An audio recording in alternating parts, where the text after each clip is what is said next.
My name is Marin Elise Davenport. I am 38 years old.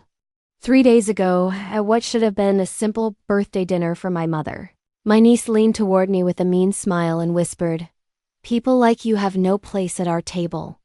And the whole room laughed. It still plays in my head in slow motion. The sound of forks clinking, the soft gasp from someone at the other end of the table, the way the overhead light hummed like it was embarrassed for me. What hurt me most wasn't even the insult.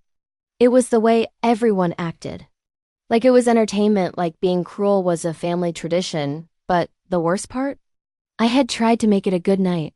I always try. My son Jonah had spent an entire afternoon pressing flowers between wax paper for the card he made. He chose each flower like it mattered, like maybe a grandmother getting something handmade from her grandson might become softer around the edges. I had found a soft shawl that matched the dusty blue one my mother wore in her favorite old photo. The one from a trip she still talked about like it was the happiest time of her life.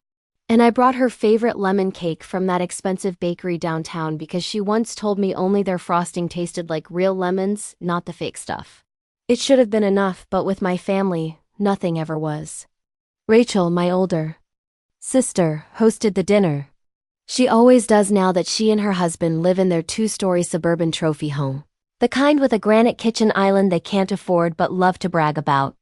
You'd think owning a house would make her humble, but it only made something already swollen inside her bigger. Everything she says comes with a hidden meaning, a dig, a quiet show. If she gives you a compliment, you know there's a second blade hiding behind it. "You look nice today, Marin," she said when Jonah and I walked in. Then while adjusting her wine glass, "That dress hides your shape really well." Classic Rachel. Pretty words with poison hidden inside. Her daughter Ava is 14 now, old enough to be cruel on purpose, but still too young to understand what happens. Because of it, she's become a smaller, shinier version of her mother, copying Rachel's opinions with the confidence of someone who's never had to earn anything. I used to buy Ava gifts that cost more than my weekly groceries. I covered Rachel's overdue car insurance once. I quietly paid their heating bill last winter so they wouldn't freeze. I never brought it up, never asked for anything back, because that's what family does, right? Or so I thought. The dinner was awkward from the start. Rachel had invited some of her husband's coworkers, so the whole thing had this uncomfortable showroom feel. Like she wanted to show off her home, her family, her perfect life, and I was the stain on the tablecloth she was hoping no one would notice. My parents sat at the far end doing what they always do, watching, smiling politely, pretending they didn't see the cracks. They rarely take sides. It's easier to keep the peace when you're not the one hurting. I should have known something was coming. The silence was too tight, the conversation too forced, the air too breakable. Then Ava leaned closer to me, her smile wide, practiced, and said it. "People like you have no place at our table." The words dropped like a stone. The room froze for one long second, and then someone laughed. A short, surprised burst. Then Rachel repeated the line, amused as if Ava had just delivered the punchline of a well-practiced joke. My parents' soft, uncomfortable chuckles came next. The kind people give when they don't want to pick sides, but still want to seem pleasant. I felt the heat rise in my chest, up my neck, burning behind my eyes. But I didn't react. No tears. No yelling, no demanding an apology. I just breathed. Jonah looked up at me, his small hands slipping into mine, his voice barely heard. "Mom, let's just go." And that was that. I stood quietly, collected the shawl, the card, and the lemon cake. Every gift I brought, and walked out. No one stopped me. No one asked why I was leaving. No one followed. We walked down their perfect driveway beneath fairy lights they only turned on for company. And I gripped Jonah's hand so tightly I was afraid I'd leave marks. We drove home. In silence. I didn't cry in front of him. I didn't say a word. But later that night, at 10:42 p.m., Rachel texted me. Not to apologize, not to ask if Jonah was okay, not to explain why she laughed while her daughter humiliated me. Just, "You're still sending money, right?" Like nothing had happened. Like I was still the same predictable, dependable bank she'd always counted on. I stared at the message for a long time, my thumb hovering over the screen. Then I typed, "People like me don't help," and I hit send. 2 minutes later. Wait, what? You're kidding, right? Then the flood. You know we're tight this month. You said you'd help. You can't just back out now. What's your problem? I didn't answer a single one. Jonah fell asleep on the couch next to me, his head on my shoulder. I kept the TV on low, cartoons flickering in soft colors, pretending everything was normal for his sake. But inside, something sharp and fragile finally cracked. Later, I locked myself in the bathroom and let myself cry. Not because I was surprised, but because part of me still wished against all reason that my family would someday choose kindness. When the tears stopped, I wiped my face, looked at myself in the mirror, eyes swollen, makeup smudged, and something settled in my reflection. A quiet decision, a calm certainty. I was done.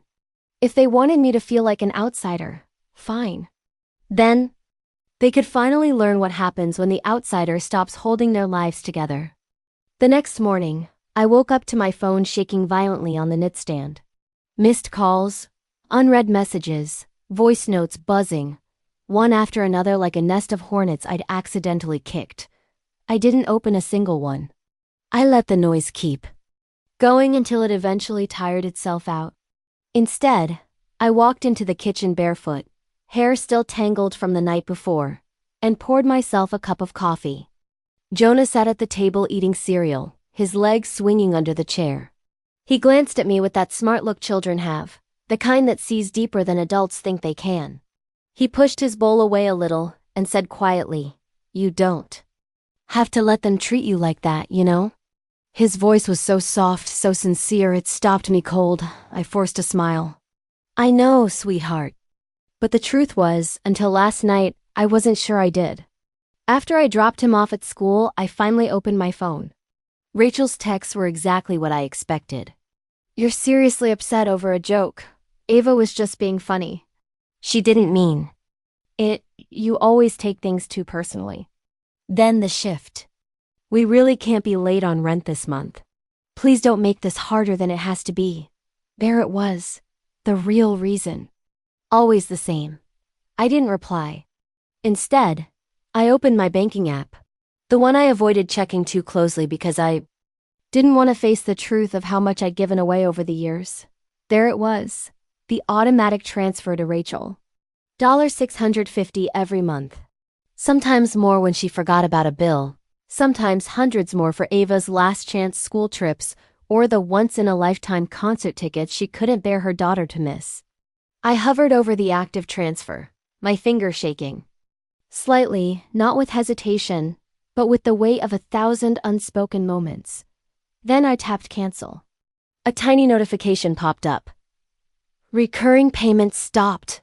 A smaller action than everything they'd taken from me, but it felt like getting oxygen back. Around noon, Rachel sent a picture. A brand new red car parked in their driveway. Caption: "Guess we shouldn't have treated ourselves, huh? Hope this doesn't affect someone's mood again." I stared at it, not angry this time, just amazed. She had asked me for gas money last month. Gas, and now she was posing with a new car like a prize show pony. I didn't respond. I didn't even open the message.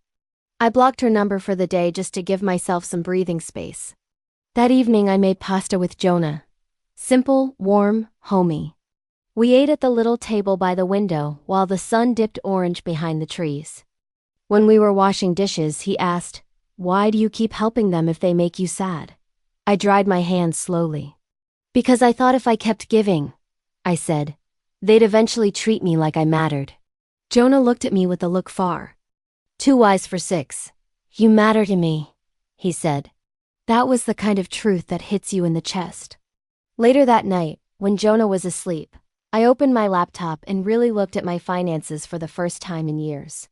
All the things I could have done, all the ways I could have made life better for us instead of cushioning Rachel's constant problems. The weight of it pressed into me slowly, steadily, like cement settling. At exactly 10 p.m., Rachel's husband texted me for the first time in his life. Rent's coming fast. Let's not make this bigger than it has to be. We'll pay you back. He didn't say hello. He didn't ask if I was okay. He didn't even pretend to care about what Ava said. I blocked him too. The next morning, my mother called. Rachel's worried, she said immediately. She said you stopped helping with rent. Is that true? Yes, I said simply. She sighed loudly. Well, they're not in a great place right now. Ava's been struggling. They've got a lot going on. My jaw tightened. Maybe she shouldn't be raising a daughter who insults the only person who kept their house paid for. Silence. Then a sharp click. She hung up. I stared at the phone in my hand for a moment, waiting, perhaps for a feeling of guilt or regret or doubt to wash over me. None came. Instead, there was clarity, a new, cold, necessary clarity. That night, while Jonah slept in the apartment, sank into quiet, I made another decision. Not revenge, not pettiness, not payback, just freedom. The next few days, I didn't answer any calls. I didn't respond to any texts. The silence from my side seemed to shake them more than anything I could have said. They counted on my habit of giving in, my pattern of returning, my desperate hope for closeness. When I didn't respond, they panicked. My mom sent guilt-filled messages from Rachel about late fees. My dad sent a half-hearted, maybe we can all talk this through. Rachel unblocked herself long enough to send, you're really letting the house go late? Seriously? We'll get hit with fees because of you. Every word was a rope pulling in the same direction. Back toward them, but I didn't grab a single one. Finally, on the day their grace period ended, my mother called again. They're going to get hit with a late fee, she said sharply. Are you seriously going to let that happen? I was sitting on a park bench watching Jonah draw spirals in the dirt with a stick. I didn't even look away from him when I answered. I didn't let anything happen, I said calmly. They made choices. I just stopped cleaning up after them. Mom sighed like, I was a difficult child, but she didn't push because deep down she knew I was right. Later that night, Rachel sent one more message before I blocked her again. This one, a photo of Ava sitting on the floor with a school fundraiser. Packet, captioned, she's not even going to make her goal now. Guess that's your win. That was the moment I realized this wasn't just about money. It was a pattern. A manipulation so deep they thought it was normal. I stared at the photo for a long time, then I deleted it. And for the first time in my entire life, I didn't feel guilty. I felt free, but I wasn't done. Not even close. By the time the weekend rolled around, Rachel's desperation had changed into something almost like theater. First came the guilt, then the anger, then the self-pity. But what came next was strange. Sunday morning, my phone buzzed with an unfamiliar number and a voicemail notification. I almost ignored it, but something, maybe intuition, maybe curiosity, made me press play. Hi, this is Mrs. Daly, the school counselor. I'm hoping we can connect briefly. Ava listed you as someone she feels close to. I froze. Close to me. The same girl who publicly humiliated me 3 days earlier. The same girl Rachel taught to use sarcasm like a weapon, like a family tradition. For a moment, I wondered if Ava had given the counselor my number by mistake or if Rachel had done it for show, as she often did, making her life seem more supported than it really was. But the tone in the counselor's voice wasn't fake. It was concerned. I texted back asking if everything was okay. Her reply was immediate. Ava's withdrawn lately. She mentioned home has been tense. She's worried you might be upset with her. That one sentence rattled something in me. When I thought of Ava, I thought of the smirk, the dinner table insult. But maybe she was just copying what she saw. Maybe she'd never had the chance to learn kindness in a house where guilt and image came before truth. Still, I didn't respond any further. I didn't owe Rachel an explanation, and Ava wasn't my responsibility. At least not in the way her mother expected me to be. But the next knock on my door delivered something I couldn't ignore. Literally. When I opened it, no one was there. Just a folded piece of lined notebook paper tucked beneath my welcome mat. Teenager handwriting. A little messy, a little rushed. It read, "I know what I said was mean. I thought it was a joke. I didn't know it would hurt so much. Mom says I should apologize, but I wanted to, even if she didn't. I'm sorry. I hope you don't hate me." 5 sentences. 5 sentences, more real than anything I'd ever gotten from Rachel in my entire adult life. I didn't reply, I didn't call. I didn't show up at their house, but I didn't throw it away either. I folded it and placed it in the drawer where I keep Jonah's drawings and little pieces of our life. Things worth remembering. Ava's note wasn't forgiveness, but it wasn't nothing either. The falling apart at Rachel's house was speeding up. A day later, my mom called again, not to ask about me, of course, but to update me on Rachel's latest problem. She tried to get a payday loan, she said. Got denied. There was a slight pause, a tight breath out. Then they might have to sell. The car. The brand new red car. The one she showed off online like a prize. The one bought while she was hounding me for rent money. I didn't respond. Mom waited for a reaction I never gave. Eventually, she hung up. And that was that. For the first time, I felt a tiny, dangerous thing bloom inside me. Not joy, not spite, just vindication. Actions, consequences finally catching up. Then came the phone call that shifted everything into a new direction. Thursday evening, while I was brushing Jonah's teeth, my phone rang. It was a number I recognized immediately. My grandmother's house. She never called during the dinner hour. Ever. "Hi, sweetheart," she said when I answered. Her voice was warm but steady. "How are you holding up?" I told her the truth. Better than they expected. Worse than they hoped. She let out a quiet laugh, the kind that says she understands more than she ever let on. Then she said, "Rachel came to me." Of course she did. Begging, crying, asking for money. Said rent is late. Ava's struggling. Mark's hours got cut.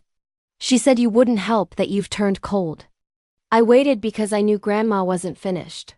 "And you know what I told her?" she said. "What?" "I told her she's lucky you haven't gone scorched earth." I blinked. Grandma, who rarely said anything harsher than, "Bless your heart," had entered the chat with a blowtorch.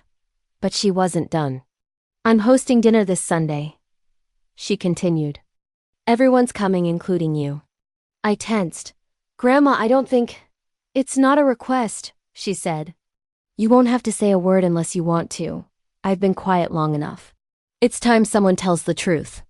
There was something final, almost ceremonial in her voice. A lifetime of swallowed words rising to the surface. "Bring Jonah," she added. "He deserves to see what real accountability looks like." When we hung up, I just sat on the edge of my bed for a long moment, staring at the wall while Jonah played with his toy cars in the next room. I had spent years being the quiet one, the helper, the one everyone leaned on and talked over. But something was shifting in them, in me, in the structure of our entire family. They had mocked me, used me, taken from me, and expected me to stay silent and grateful. And now they were being called to the table. Not Rachel's table. Not the one I walked away from. Grandma's table. A place where truth had weight. Where respect wasn't optional. Where people didn't get to hide behind pretty houses and pretty excuses. And for the first time in my life, I was ready to sit down. Sunday came faster than I wanted it to. Faster than I was emotionally prepared for. All morning there was a tightness.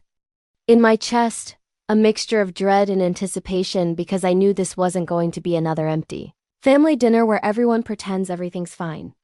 This one had gravity, this one had intention. This one had Grandma. Jonah practically bounced out of bed, excited at the idea of dinner at Nana G's. He didn't have the weight of history pressing down on him. He didn't carry the memories of years. Of being talked over, stepped on, drained dry. To him, family was still soft and simple. I hoped quietly that after today, maybe it could become that again. Not with everyone, but with someone. We arrived a few minutes early. I could smell Grandma's roast from the driveway, the same recipe she made every Christmas Eve since I was 8. There was something grounding about it, something that made me feel 9 years old again, like the world outside her kitchen didn't. exist yet. I knocked once before letting myself in. Grandma was in the kitchen rolling out pie dough like she wasn't about to set off a bomb in her own dining room.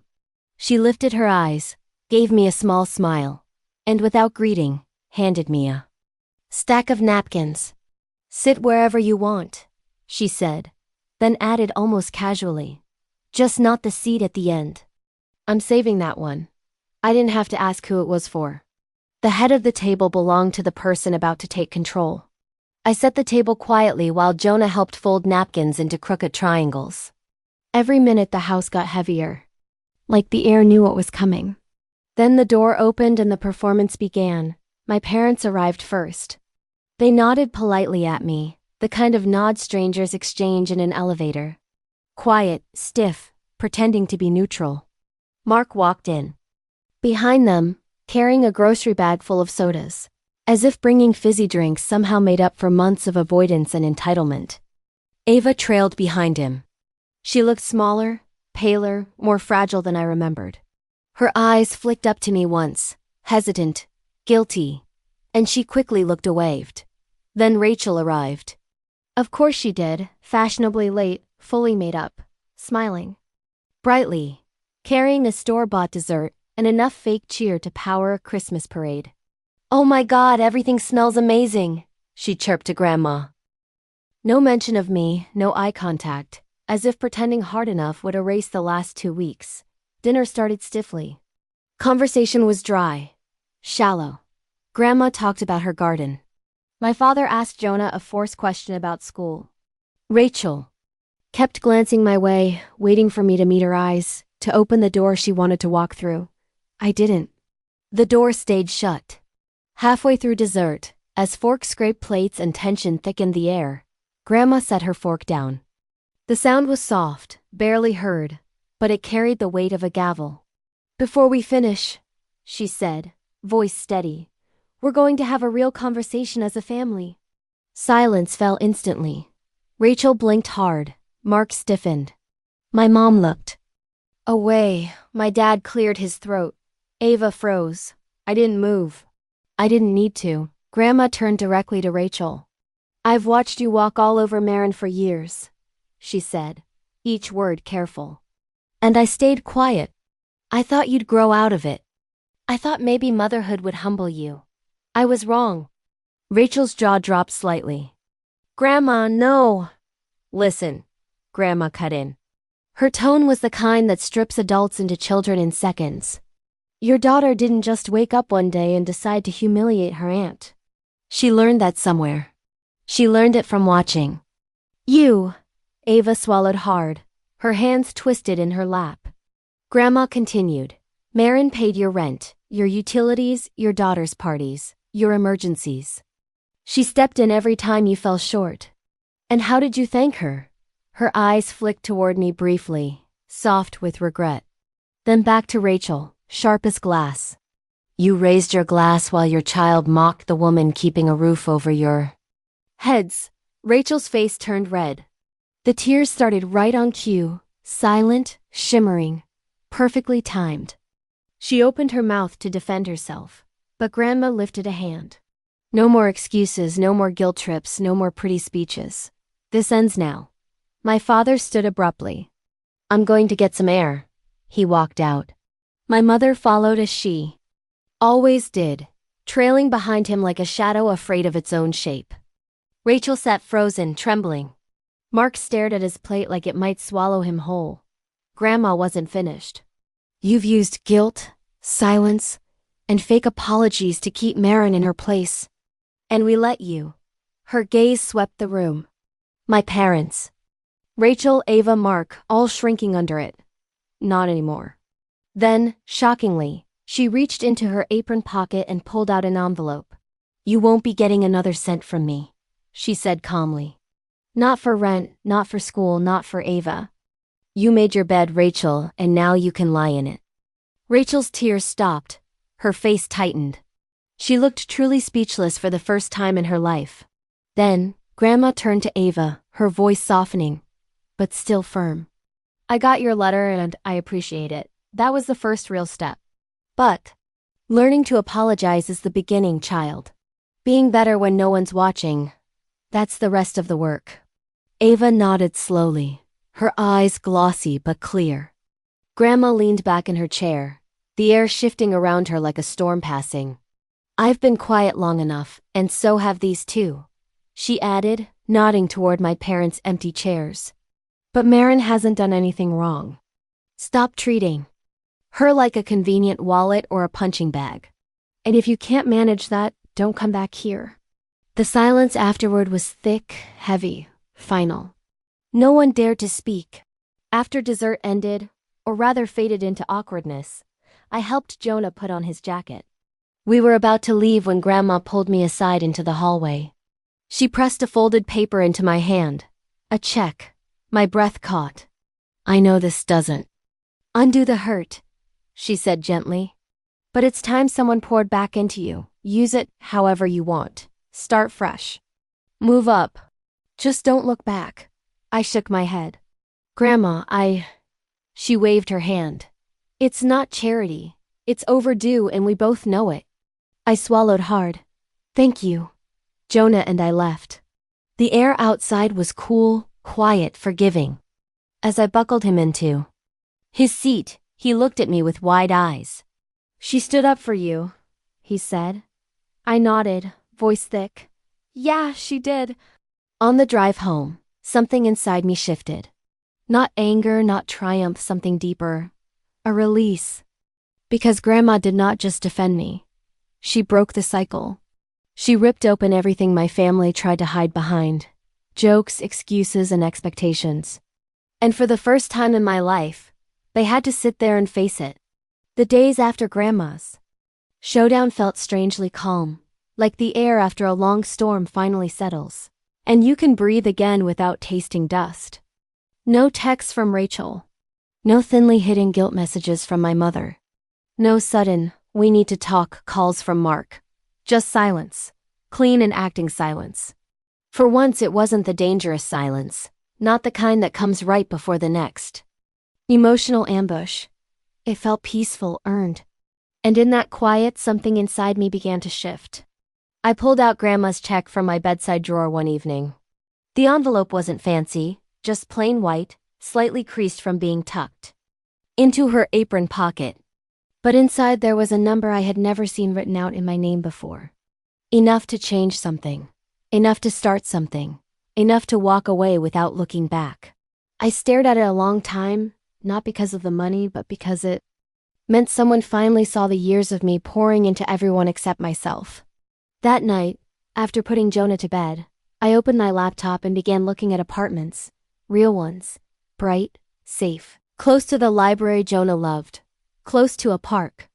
With actual trees instead of the sad, dying shrubs outside our current place. Just the idea of moving, of choosing a place that felt like ours instead of some place we'd settled for, gave me a feeling in my chest I hadn't felt in years. Hope, a future I'd been too tired to imagine. A few days later, I heard a soft sound. At my front door. Not a knock, more like a placement. When I opened it, no one was there. Just a shoebox, plain brown, light enough to lift with one hand. No note on the outside, no name. I didn't need one. Inside were receipts. Dozens of them. Years' worth. Folded, crumpled, handwritten notes on the corners. Marin helped. Paid by him. Ask Marin later. She covered this. Groceries, utilities, birthday party supplies, rent. Shortages, car repairs, field trip fees, heating bills, all the things she'd asked me not to make a big deal about. All the things I should have said no to. All the things Rachel swore she barely remembered. At the bottom of the box was an old photo. Me, Rachel, toddler Ava, and little Jonah on a picnic blanket by the lake. We were all smiling, back before. Expectations turned into entitlement. On the back, written in Rachel's handwriting, I went through everything. You gave more than I ever admitted. I won't ask again. I sat on the edge of my bed, the shoebox on my knees, letting that sink in. It wasn't forgiveness. It wasn't a repair. It wasn't even a real apology, but it was acknowledgement. The kind I'd waited a lifetime for. The kind I never actually thought she'd give. I didn't text her back. I didn't call. I simply closed the box, slid it into my closet, and let it exist as a reminder not of what she took from me, but of what I survived. A week later, a small envelope arrived in the mail, handwritten, light as a feather. Ava. Inside was a thank you card addressed to Jonah, not to me. She wrote that she remembered the art supplies I gave her last Christmas, how much they meant, and how she wanted to give Jonah a book she loved when she was younger. Inside was a tiny paper crane, perfectly folded, precise, careful. A quiet gesture from a girl who had finally learned that words have weight. Jonah pinned the crane to his bedroom wall with pride. Look, Mom, he said. She wasn't all mean. No, I said softly. She wasn't. And just like that, a generational thread, once stretched thin by years of resentment, began to mend in the smallest, gentlest way possible. A few days later, my mom called. This time when I answered, there was no edge in her voice, no blame, no accusation, just uncertainty. Your grandmother told me you might be moving, she said. I am, I replied. Another pause. Will you still come for holidays? The old me would have tried to reassure her, tried to keep the peace, tried to shrink so everyone else could be comfortable. The new me didn't owe anyone that anymore. Maybe, I said. We'll see. She didn't argue. She didn't guilt trip. She didn't beg. She simply said, You were right to walk away, Marin. I stood there in the middle of my kitchen, stunned, the phone pressed to my ear, listening as the woman who raised me, who stayed silent while her eldest daughter drained me, finally admitted the truth out loud. It didn't fix everything. It didn't undo years of imbalance, but it was a moment, and it mattered. 2 weeks later, Jonah and I moved. It wasn't a huge place, not luxury, not fancy, but it was new, it was bright. It was safe, and it was ours. I used part of Grandma's check for a new mattress. My first new one since college, and a simple wooden desk where Jonah could do homework without balancing papers on his knees. We unpacked slowly, quietly, thoughtfully, the way people do when they're not just moving their things, they're moving into a new chapter. One evening, as the sun curled gold across our new living room, Jonah paused while organizing his books. He looked up at me and said, You're happier now. I smiled. A real one. The kind that reaches the eyes, not just the mouth. I am, I said. Because for the first time in my life, I wasn't waiting for the next insult, the next expectation, the next request, the next guilt trip. I had left the table where I was told I didn't belong. And I built my own for me, for my son. And the best part, no one can take it away. No one can lessen it. No one can sit at it unless they treat us with the dignity we should have had all along. No more begging for scraps of affection, no more paying for my place in the family. More shrinking myself to fit their comfort. I'm done being their quiet helper, done being their safety net, done being their afterthought. I walked away. And this time I didn't look back.